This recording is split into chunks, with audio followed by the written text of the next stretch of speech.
Magandang gabi sa ating lahat ng mga viewers, followers. Sana nandito tayo sa ating mga kaganapan. No? Ang importante mga kababayan ay tayo po ay ligtas sa ating mga pahamakan. No? So, ang importante mga kababayan ay tayo po ay magiging magmatsyag sa bawat isang mamayang Pilipino. No? Ulitin ko, no, na ako po ay nandito naman uli sa ating YouTube channel, Daniel Liba PH. No? So, lagi nag-upgrade yung ating YouTube kasi lagi tayong nagbigayan ng notification. No? So, kung wala kayo mga kababayan, wala rin tayo dito, no? Hindi mag-upgrade yung YouTube natin. Kayo ang pinaka minamahal kong mga viewers, followers, ng taga-subaybay sa akin, no? So, ang hindi pa nakapag subscribe dito sa ating YouTube channel, Daniel Liba PH, mag-subscribe na tayo kasi lagi tayong nagka-upgrade o mabigyan talagi ng notification, no? So, ito lang ang masasabi ko mga kababayan. Ako po, number 1, nang magpasalamat sa inyo. Totally, kayo ang kaagapay ko, mga minamahal kong viewers, no? O kay Daddy Franks, lagi akong nanood sa YouTube mo o sa Facebook mo. Ituloy mo ang nasimulan hanggang dulo na marami pa kang matulungan, no? Sa ikaw ay ginagamit ng Panginoon na ikaw ay instrumento na bilang charity vloggers, no? Lahat ng mga sinasabi natin dito ay yung mga kapatiran natin ay isang bilang na nawalan ng pag-asa sa sarili dahil akala nila ay walang magmamahal sa ating mga kapatid, no?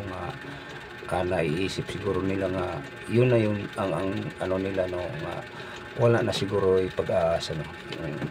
Yung nawalang pag-iisip, ganoon ba, na blanco, no? Kasi di na kayanan sa mga dumating problema sa kaisipan nila kaya nagkaganyan, no? So sa ganun pa man o sa ano, kay Daddy Franks, ako ay isang followers mo. So shout out mega loves kay Daddy Franks. Sana bigyan mo sila ng magandang kalusugan si Daddy Franks, lalo na sa iyong pamilya, lalo na sa mga kasamahan niyang mga charity vloggers, no? So once again, nandito naman tayo, no? Uli nanawagan ako sa ating mga lahat ng mga mamamayang Pilipino at tayo po magpuntahan sa araw ng Linggo sa Liwasang Bonifacio para tayo po magkakaisa,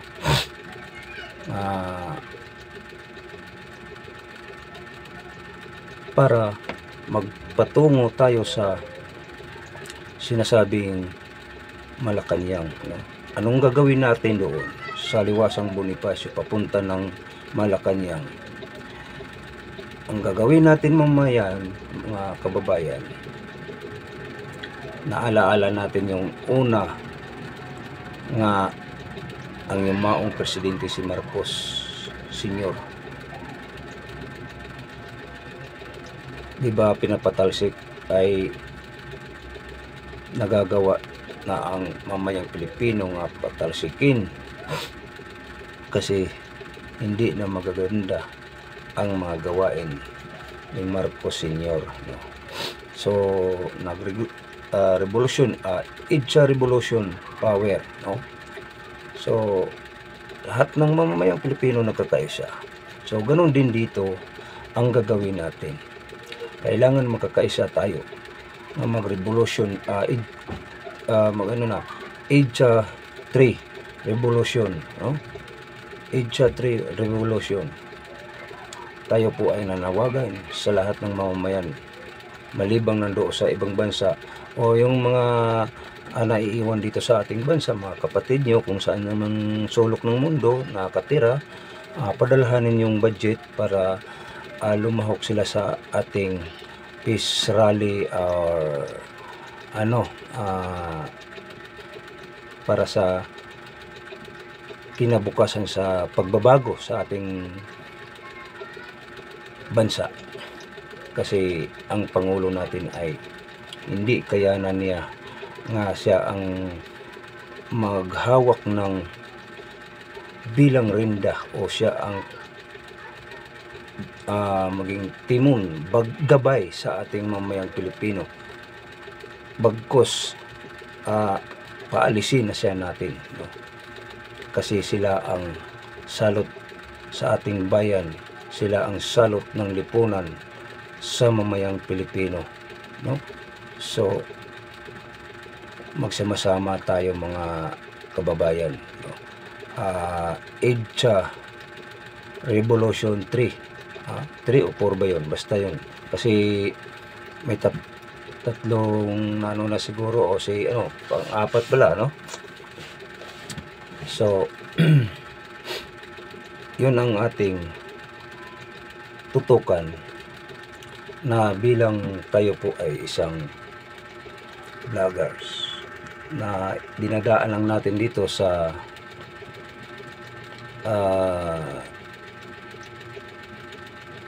kahanginan sa social media. So yun na nga magsama-sama na tayo kasama ng mga estudyante, no? Hindi sila muna papasok ng isang araw, 2 araw, ganun. Kasi para sila ang unang number 1 sa ating mamayang Pilipino na nag-aral sa college sa Ublo, kung anong mga nila, no?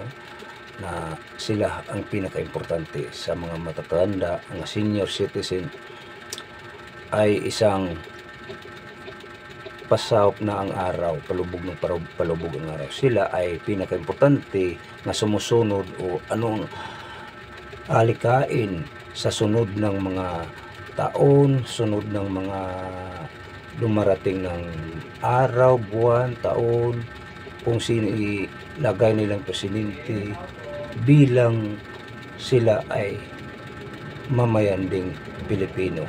So ako po uli nanawagan sa lahat, buong pangkalahatan, tuloy ang laban, walang atrasan, no? So sa sponsor, maraming nag-sponsor, tubig, kung basta importante tubig, pagkain, no? Para sa ating mamayang Pilipino, na hindi tayo magka watak-watak, no? So ang hindi pa nakapag-subscribe, uulitin ko, mag-subscribe na kayo para lagi tayong makatanggap ng notification araw-araw. Kabahagi kayo sa ating YouTube channel, Daniel Liba PH, no? So huwag niyong sayangan, pindutin yung button para updated tayo, no? So yun lang ang hinihingi nga bilang content creator, masayang masaya na si Liba, no? So tuloy ang si Boyeng Rimulya ay isang binasbasa ng pare, o hindi kay sa pare lang, tungkol pagka siya uupo pagka ombudsman. Aywan ko kung ano katotoo, kasi ano pa man yun, no? Kumbaga basta diyan na natin malalaman kung ano na talaga. Pero sabi nila ni Boyeng Rimulya nga madaliin nila ang investigasyon, para matatapos. So ngayon, madaliin nila ang impeachment ni Sara kamo, no? Although sa mga vloggers, para makatigil ang mga vloggers ng mga kampi ni Duterte, isa na ako na yun nakakampi, ay hindi pwede nga tayo po ay diktahan o bubusalan tayo, kasi sa katunayan may freedom expression tayo, no? Ngan bagkos hindi balik kung kasuhan, kasi ang kaso ay isan lang, masasabi nating gawa-gawa lang nga kaso na walang kapatunayan na tayo ay gumawa ng kasalanan. Bagkos muli sila mas gumawa pa ang kasalanan sila kaysa atin, di ba? Kung tanungin natin sila, nasaan na ang pirang mamamayang Pilipino? Pinaghati-hati ninyo, pinaghati-hati nila. Ngayon, may mananagot ba? Di ba wala?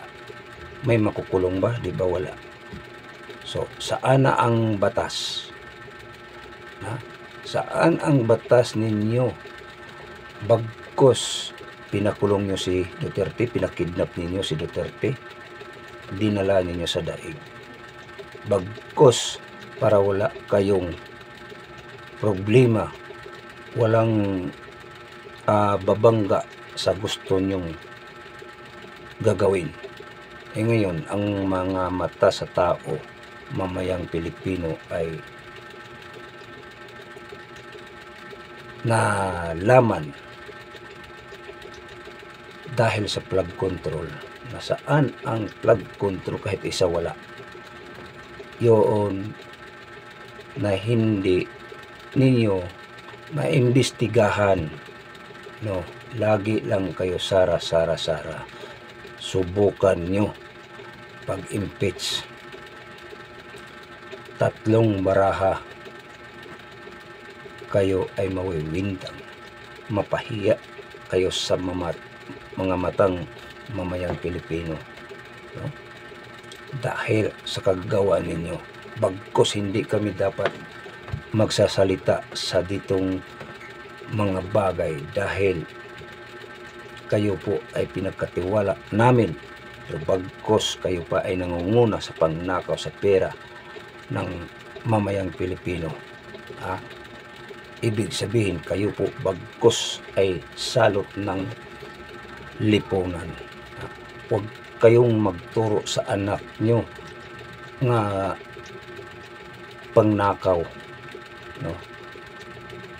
Pinapakain nyo ang mga anak ninyo sa nakaw nyong pera sa mamayang Pilipino.